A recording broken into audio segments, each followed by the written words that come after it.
एक चोर था गोवर्धन डाकू, बहुत नामी डाकू था। बिल्कुल सरल उदाहरण में तुम्हें बताया है।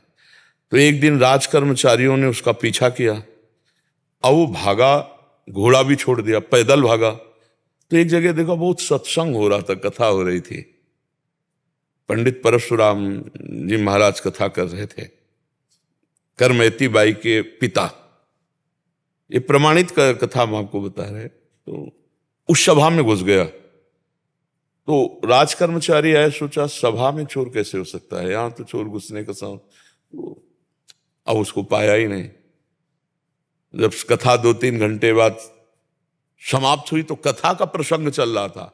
वृंदावन में श्री बांके बिहारी लाल को आज यशोदा मैया ने सोने की करधनी, सोना, वो तो चोर आदमी, करधनी सोने की। भगवान श्री कृष्ण चंद्र जी को बांके बिहारी को कह के पुकार। 8 वर्ष की अवस्था है, मैया ने सोने की लकुट दी, सोने का। अरे इतना माल एक साधारण, और गाय चराने अपने सखाओं के साथ जा रहे हैं। कथा समाप्त हुई, नजदीक पहुंचा, चाकू निकाली, पंडित परशुराम जी के गले में लगाई। पता लिखो, ये जो इतना धनी बालक का वर्णन कर रहे थे, पता लिखो। उन्होंने देखा तो उनका डाकू है जो मेरा नाम सुन करके भयभीत हो जाते हैं, हमारा नाम गोवर्धन डाकू है। कहा भैया इतनी तुम्हें जल्दीबाजी क्या है? बोले पता लिखो। केवल कहा? बोले मथुरा क्षेत्र वृंदावन, बाप का नाम नंद बाबा, कन्हैया, गाय चराने। पर सुनो, ये तुम्हारे जैसे डाकू उसको चोरी नहीं कर सकते, बहुत नटनागर, बहुत प्रवीण बालक है वो। तो उन्होंने कहा तुम हमको ऐसा समझते हो, अकेले अकेले राजाओं के महलों को लूट लिया है। बोले फिर भी नहीं लूट सकते, बहुत प्रवीण है। तो उनका कसम खाता हूं, जब तक उसे लूट नहीं लूंगा तब तक पानी नहीं पीऊंगा। परशुराम जी ने सोचा भगवान की अपार कृपा इसके ऊपर, पता नहीं क्या लीला होने वाली इसके ऊपर।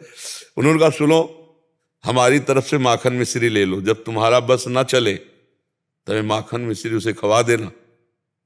हाँ ये बात भी ठीक है, बच्चा है, फुसला के काम चल जाए तो मारना काहे को पड़ेगा। माखन मिश्री फेंट में बांधी और कहा कसम खाता हूं जब तक उसे लूट नहीं लूंगा तब तक मैं पानी नहीं पीऊंगा। पर नाम क्या बताया तुमने? इतना बड़ा नाम तो। बोले श्याम सुंदर। श्याम सुंदर, श्याम सुंदर, वृंदावन, गाय चराना, श्याम सुंदर। अब भगवान का चिंतन बनने लगा। देखो चिंतन बनने लगा। अब वो पैदल चल करके आया। अब एकांत में जहां गाय चरते तो पूछते श्याम सुंदर की गौएं कौन है? बोले सब हैं, ये ब्रजमंडल है, हर गौशाला भगवान के नाम की है। नहीं, बोले वो जो यशोदा मैया ने श्रृंगार करके चराने में, बोले वो तो कथा में लिखा है, प्रगट में थोड़ी अब रह गया। अरे बोले नहीं, पंडित जी झूठ नहीं बोल सकते। हम लोग चोर डाकू झूठ बोल सकते हैं, पंडित थोड़ी झूठ बोल सकते हैं। भगवान तो है ना, वो अपने भगवान को तो श्याम सुंदर है ना। अब एकांत में विकल हो गया और कहा अगर कोई ईश्वर है तो मुझे श्याम सुंदर से मिला दे, क्योंकि मैंने कसम खाया है बिना लूटे पानी नहीं पिएंगे। इतने में आवाज आई एक ग्वारिया पर, ए श्याम सुंदर तुम्हारी गाय इधर जा रही। अरे दौड़ा उधर, देखा कमर में हाथ रखे, न जाने कौन से गुण पर दयाली दिली जाते हैं, पीतांबर की फेट, वैसे ही श्रृंगार जैसा पंडित जी ने वर्णन किया था। श्याम सुंदर, कमल नयन, मोर मुकुट और करधनी और लकुट। उसने हर चाकू निकाली, हर सखा को, और वो सब सखा दिव्य, वो गायें दिव्य भगवान ने प्रकट की थी। सब सखाओं का भाग जाओ नहीं मार डालेंगे। भगवान ने इशारा किया कि जाओ इसको हमें एकांत में निहाल करना है। बोले हाँ बोल रहे। बोले तू डरता ले क्या? बोले अब काल से भी नहीं डरते, तेरे से क्या डरना है? बोले मेरा नाम नहीं सुना होगा इसलिए तू डरेगा। अब ये मेरा नाम गोवर्धन डाकू, तो गोवर्धन ही तो नाम है ना, मेरा नाम गोवर्धन धारी है। भगवान उससे जब वार्ता कर रहे हैं तो उसका जीवत्व तो नष्ट हो रहा है, अज्ञान नष्ट हो रहा है। उन्होंने देखा बड़ा प्रवीण पंडित जी कह रहे थे माखन मिश्री खवा के काम कर ले। बोले सुनो, भगवान ने कहा अच्छा ऐसा प्यार करते हो? बोले प्यार के लिए नहीं है, ये सोना चांदी जो पहले ये उतराले के लिए। भगवान ने कहा ये तो वैसे ही उतार देंगे, लाओ तुम्हारा।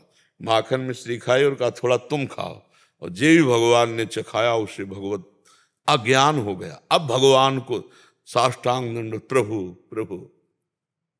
एक बात सुनी कि कन्हैया गाँव में चला रहा है, चल पड़ा, कसम खा ली तो भगवान मिल गए। यहाँ जीवन व्यतीत हुआ जाता है, हलवा पूड़ी खा करके दिनचर्या का बैलेंस बनाते रहते हैं, तो भगवान कहाँ मिले? जब भूख प्यास सहकर केवल भगवान के दर्शन के लिए, तो भगवान उसी समय प्राप्त हो जाते हैं।